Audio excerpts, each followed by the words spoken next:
ಮೋದಿ ಪದಗ್ರಹಣ ಕಾರ್ಯಕ್ರಮಕ್ಕೆ ಸಜ್ಜಾಗಿದೆ ರಾಷ್ಟ್ರಪತಿ ಭವನ. ಪ್ರಮಾಣ ವಚನ ಕಾರ್ಯಕ್ರಮಕ್ಕೆ ಯಾರ್ಯಾರಿಗೆ ಆಹ್ವಾನವನ್ನ ನೀಡಲಾಗಿದೆ? ಹಾಗಾದ್ರೆ ಈ ಐತಿಹಾಸಿಕ ಕಾರ್ಯಕ್ರಮಕ್ಕೆ ಯಾರ್ಯಾರು ಸಾಕ್ಷಿಯಾಗ್ತಾರೆ? 7 ದೇಶಗಳ ಗಣ್ಯರು ಜೊತೆಗೆ 9,000 ಗಣ್ಯರಿಗೆ ಆಹ್ವಾನವನ್ನ ನೀಡಲಾಗಿದೆ. 7 ಬೇರೆ ಬೇರೆ ದೇಶಗಳ ಗಣ್ಯರು ಭಾಗವಹಿಸ್ತಾ ಇದ್ದಾರೆ. ಈ ಹಿನ್ನೆಲೆಯಲ್ಲಿ ರಾಷ್ಟ್ರಪತಿ ಭವನಕ್ಕೆ 3 ಹಂತಗಳಲ್ಲಿ ಬಿಗಿ ಭದ್ರತೆಯನ್ನ ನಿಯೋಜನೆ ಮಾಡಲಾಗಿದೆ. ವಿದೇಶಿ ಗಣ್ಯರು ತಂಗಿರುವಂತಹ ಹೋಟೆಲ್ಗಳಿಗೂ ಕೂಡ ಭಾರಿ ಭದ್ರತೆಯನ್ನ ನಿಯೋಜಿಸಲಾಗಿದೆ.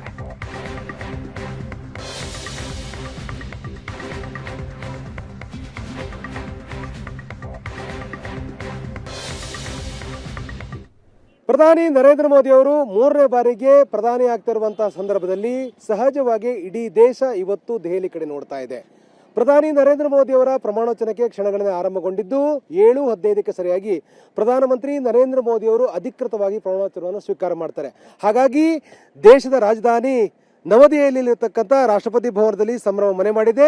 ರಾಷ್ಟ್ರಪತಿ ಭವನದಲ್ಲಿ ಅಧಿಕೃತವಾಗಿ ಪ್ರಧಾನಿ ನರೇಂದ್ರ ಮೋದಿ ಅವರು ಪ್ರಮಾಣವಚನವನ್ನು ಸ್ವೀಕಾರ ಮಾಡ್ತಾರೆ. ಇದರೊಂದಿಗೆ NDA ಸರ್ಕಾರ ಅಸ್ತಿತ್ವಕ್ಕೆ ಬರ್ತಾ ಇರತಕ್ಕಂಥ ಈ ಕ್ಷಣಕ್ಕೆ ಸಾಕ್ಷಿಯಾಗಲಿಕ್ಕೆ ಸುಮಾರು 8,000 ಮಂದಿಗೆ ಆಹ್ವಾನವನ್ನು ನೀಡಲಾಗಿದೆ.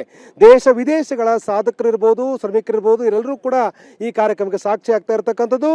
ಉತ್ತರಾಖಂಡದ ಸಿಲ್ಕ್ವಾರಾ ಸುರಂಗದಲ್ಲಿ ಸಿಲುಕಿದಂಥ 41 ಕಾರ್ಮಿಕ ರಕ್ಷಣೆ ಮಾಡಿದಂಥ ತಜ್ಞ ಗಣಿ ಕಾರ್ಮಿಕರು ಕೂಡ ಇವತ್ತಿನ ಸಮಾರಂಭದಲ್ಲಿ ಭಾಗವಹಿಸ್ತಾರೆ. ಒಂದೇ ಭಾರತ್ ಟ್ರೈನ್ ಮತ್ತು ಮೆಟ್ರೋ ರೈಲಿನ ಪ್ರತಿನಿಧಿಗಳು ಕೂಡ ಇವತ್ತಿನ ಕಾರ್ಯಕ್ರಮದಲ್ಲಿ ಭಾಗವಹಿಸುತ್ತಿದ್ದು, ದೇಶ ವಿದೇಶಗಳ ಗಣ್ಯರು ಕೂಡ ಆಗಮಿಸುತ್ತಿದ್ದಾರೆ. ಸಾರ್ಕ್ ರಾಷ್ಟ್ರಗಳ ಪ್ರತಿನಿಧಿಗಳು ಕೂಡ ಇವತ್ತಿನ ಈ ಕಾರ್ಯಕ್ರಮಕ್ಕೆ ಸಾಕ್ಷಿ ಆಗ್ತಾ ಇರುವಂತದ್ದು. ಬುಡಕಟ್ಟು ಸಾಧಕಿಯರು, ತೃತೀಯ ಲಿಂಗಿ ಸಾಧಕರು, ಸ್ವಚ್ಛತೆ ಮತ್ತು ಸೆಂಟ್ರಲ್ ವಿಸ್ತಾ ಯೋಜನೆಯ ಕಾರ್ಮಿಕರೆಲ್ಲರೂ ಕೂಡ ಇವತ್ತಿನ ಈ ಒಂದು ಪ್ರಮಾಣವಚನ ಕಾರ್ಯಕ್ರಮದಲ್ಲಿ ಭಾಗವಹಿಸ್ತಾ ಇರತಕ್ಕಂಥದ್ದು. ಸರ್ವಧರ್ಮಗಳ 50ಕ್ಕೂ ಅಧಿಕ ಧಾರ್ಮಿಕ ನಾಯಕರು, ಕೇಂದ್ರ ಸರ್ಕಾರದ ಯೋಜನೆಗಳನ್ನ ಫಲಾನುಭವಿಗಳಿರ್ಬೋದು, ಇವರೆಲ್ಲರೂ ಕೂಡ ಇವತ್ತಿನ ಕಾರ್ಯಕ್ರಮ ಸಾಕ್ಷಿ ಆಗ್ತಾ ಇರುವಂತದ್ದು. ರಾಜ್ಯದ ವಿವಿಧ ರಾಜ್ಯಗಳ ಸಂಸದರು ಮತ್ತು ಶಾಸಕರು ಕೂಡ ಮತ್ತು ಪ್ರಮುಖ ನಾಯಕರೆಲ್ಲರೂ ಕೂಡ ಇವತ್ತಿನ ಕಾರ್ಯಕ್ರಮದಲ್ಲಿ ಭಾಗವಹಿಸ್ತಾ ಇದ್ದು, ಬಾಂಗ್ಲಾ, ನೇಪಾಳ, ಭೂತಾನ, ಶ್ರೀಲಂಕಾ, ಮಾಲ್ಡೀವ್ಸ್ ಅಧ್ಯಕ್ಷರಿಗೆ ಅಧಿಕೃತವಾಗಿರುವಂತಹ ಆಹ್ವಾನವನ್ನು ಕೊಡಲಾಗಿದೆ. ಹಾಗಾಗಿ ಇವತ್ತಿನ ಕಾರ್ಯಕ್ರಮ ಸಹಜವಾಗಿ ಇದು ಕೇವಲ ಭಾರತಕ್ಕಷ್ಟೇ ಸೀಮಿತವಾಗಿರ್ತಕ್ಕಂಥ ಕಾರ್ಯಕ್ರಮ ಅಲ್ಲ, ಬದಲಾಗಿ ದೇಶ ವಿದೇಶವೂ ಕೂಡ ಈ ಒಂದು ಅದ್ಭುತವಾಗಿರ್ತಕ್ಕಂಥ ಸಮಯಕ್ಕೆ ಕಾದು ಕೂತಿದೆ ಅಂದ್ರೂ ಕೂಡ ತಪ್ಪಾಗಲಾರದು. ಇವತ್ತು ಪ್ರಧಾನಿ ನರೇಂದ್ರ ಮೋದಿ ಅವರು ಅಧಿಕೃತವಾಗಿ ಪ್ರಮಾಣವಚನ ಸ್ವೀಕಾರ ಮಾಡತಕ್ಕಂಥ ಈ ಕಾರ್ಯಕ್ರಮವನ್ನ ಸಾಕ್ಷೀಕರಿಸಲಿಕ್ಕೆ ದೇಶದಾದ್ಯಂತ ಸುಮಾರು 8,000 ಮಂದಿ ನವದೆಹಲಿಗೆ ಆಗಮಿಸ್ತಾ ಇದ್ದಾರೆ. ಹಾಗಾಗಿ ಇವತ್ತಿನ ಕಾರ್ಯಕ್ರಮ ಸಂಜೆ 7:15ಕ್ಕೆ ಅಧಿಕೃತವಾಗಿ ಆರಂಭಗೊಳ್ಳುತ್ತೆ.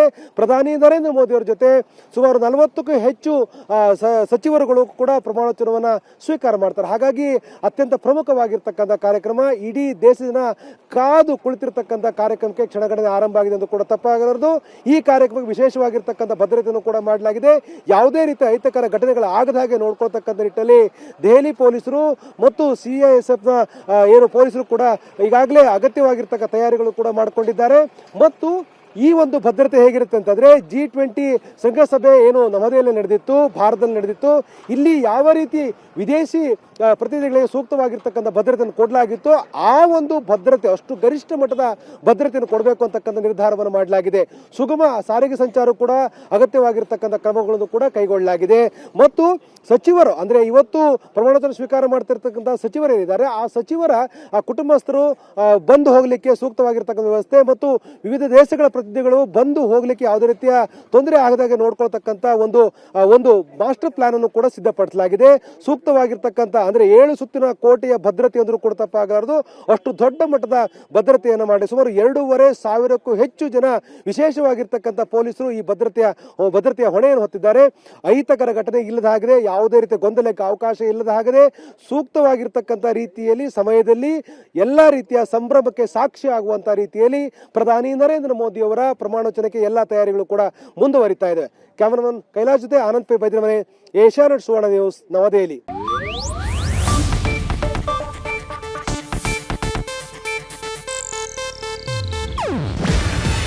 ಇದು ಏಷ್ಯಾನೆಟ್ ನ್ಯೂಸ್ ನೆಟ್ವರ್ಕ್ ಪ್ರಸ್ತುತಿ.